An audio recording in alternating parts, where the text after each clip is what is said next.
Okay, so today we're doing some plumbing, but we haven't bought all of the things that we need for plumbing.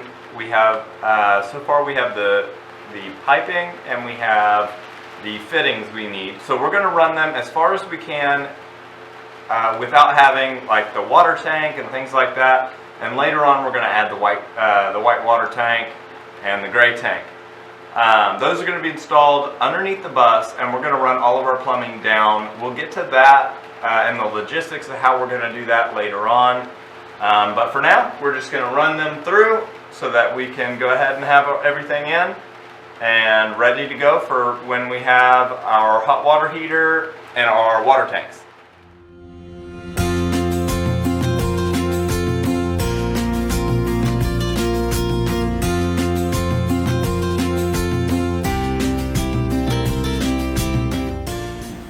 This is my bus.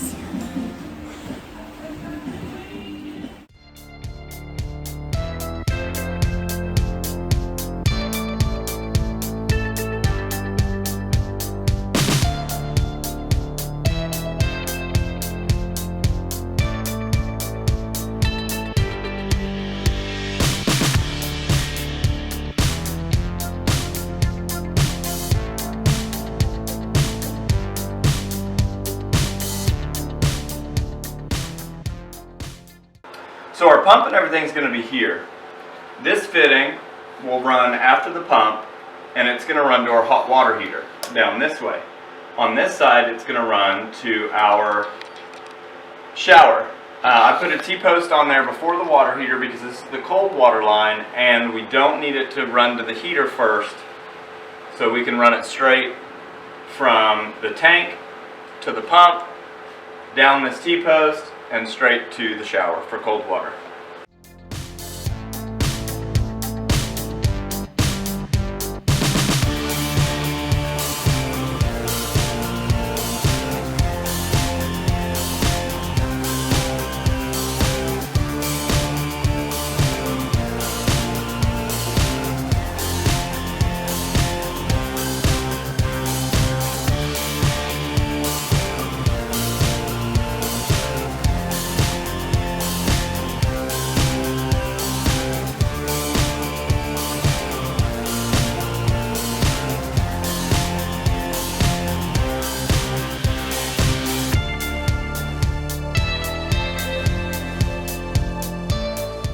So this is called an elbow fitting. It's just going to redirect in a 90-degree angle the line. It's important to use fittings and not try to bend all these lines because it keeps it truer, and if you try to bend them you'll end up with leaks and things later down the road. So it's always best to use fittings anytime you're doing any kind of turn.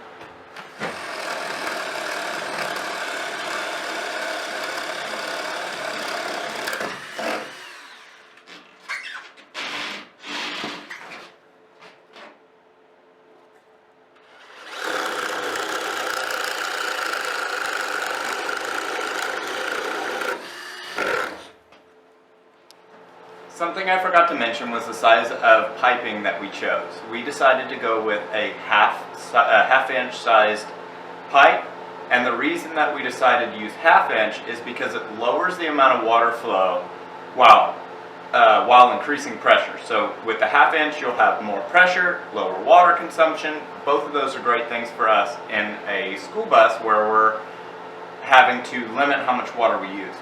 The 3/4 inch will allow for a greater amount of water flow, but it won't carry as much pressure. It's just basically depends on what you're going to do. We want to be completely boondocked, so we wanted to have lower amount of water flow in order to take up less water. Alright guys, so I'm going to explain what we did with our plumbing. Here is our bed. Underneath the bed and under that floor, underneath the bus, will be our water tanks. We're going to try to have 2 125-gallon freshwater tanks and maybe a 50 or a 75-gallon gray water tank. So the lines are going to come up from underneath the bus on this side. They're going to come this way, and then our pump and our filter and everything will be here.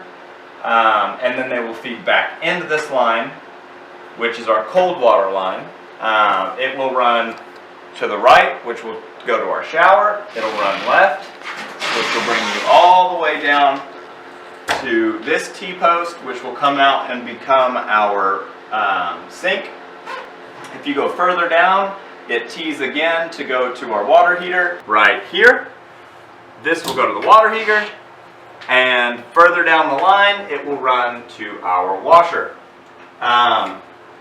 From the cold water line that runs to the water heater, it will run back into the hot water line, which will run down again to the washer.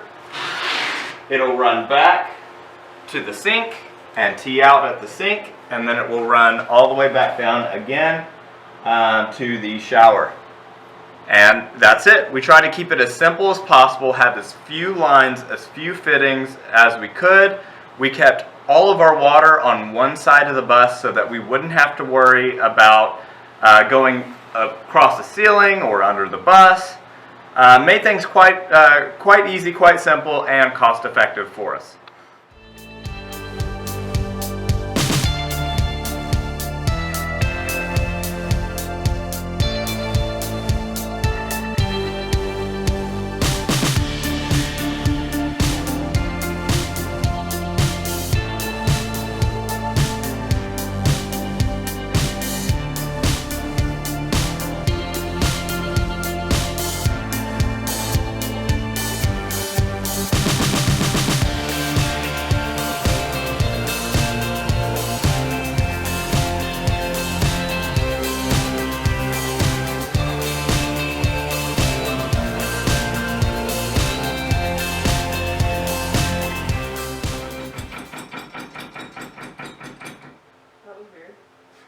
Why did it do that?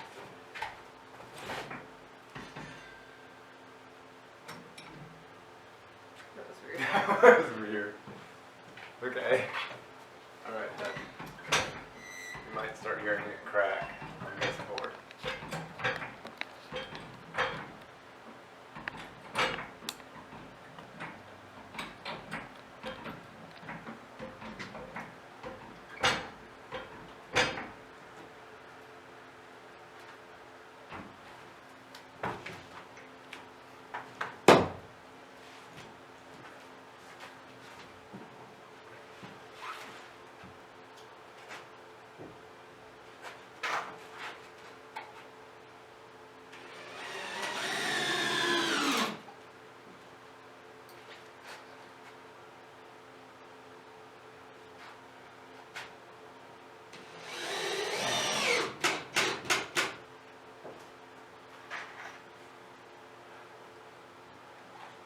Alright guys, so let's talk about what we're doing, why we made the cuts we did, and all that jazz.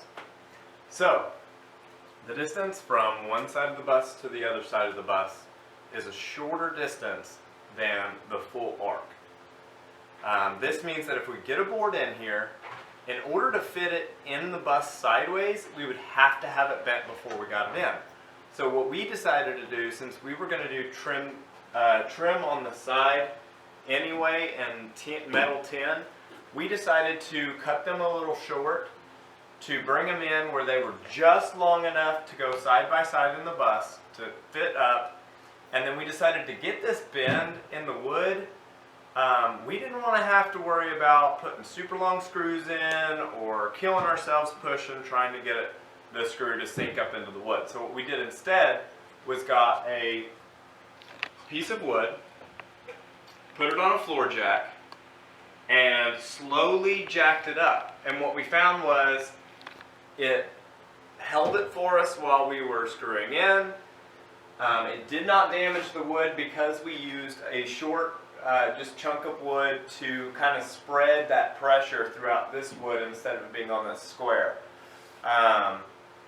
It's made it so much easier. It looks much better. It's way easier than struggling and pushing to get this thing up.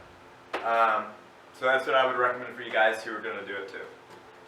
Okay, so we were using the same screws we have been using. We've been trying to use up as much of those as possible, but what I found is that they have about 3/4 inch where it is just the screw with no threads.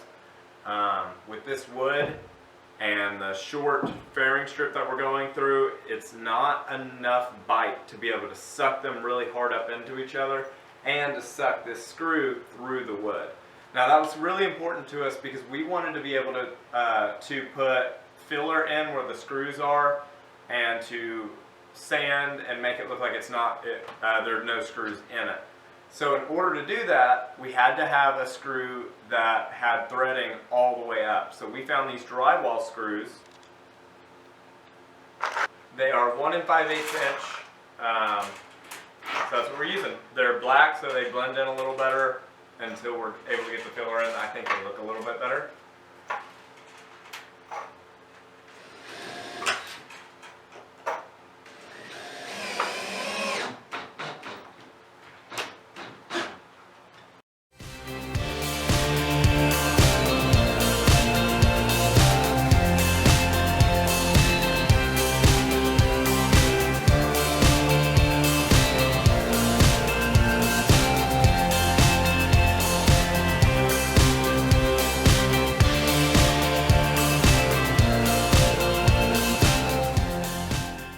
So when I said that we would cut the boards from one side to the other, all the boards were cut very even, but you can see that there's some overlapping on each side. This is because it was extremely difficult to get these up and to get them level and even. It took a lot of effort, and we just weren't able to get that exactly right. But the reason we haven't corrected it is because we're going to be putting tin from about right here down about 22 inches. And this strip's going to go all the way down the bus. So we're not super worried if we have a small gap in between each one. We're not too worried. In between these, they don't all run perfectly. There's sometimes a small gap. So in order to fill that in, what we're probably going to do is run a wood trim piece that is extremely thin, just to cover up that spacing so it'll look a little bit cleaner.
So when you're wiring up 12-volt lighting, you're going to have two wires. You're going to have a ground and you're going to have a positive.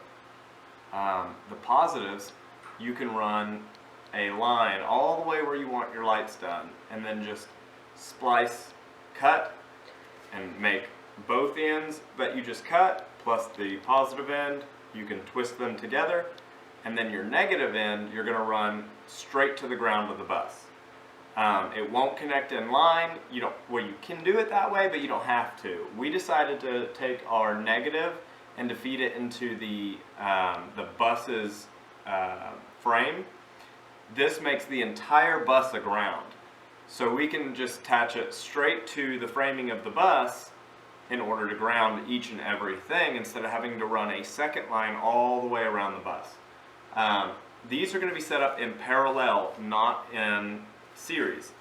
You can't set them up in series. They have to be done in parallel. So that's why you pull off of the line that you run, just like we've done. This is the end of the line. So on this line, I don't have to splice all three together. Instead, I can attach the end of the line to our positive, just like that.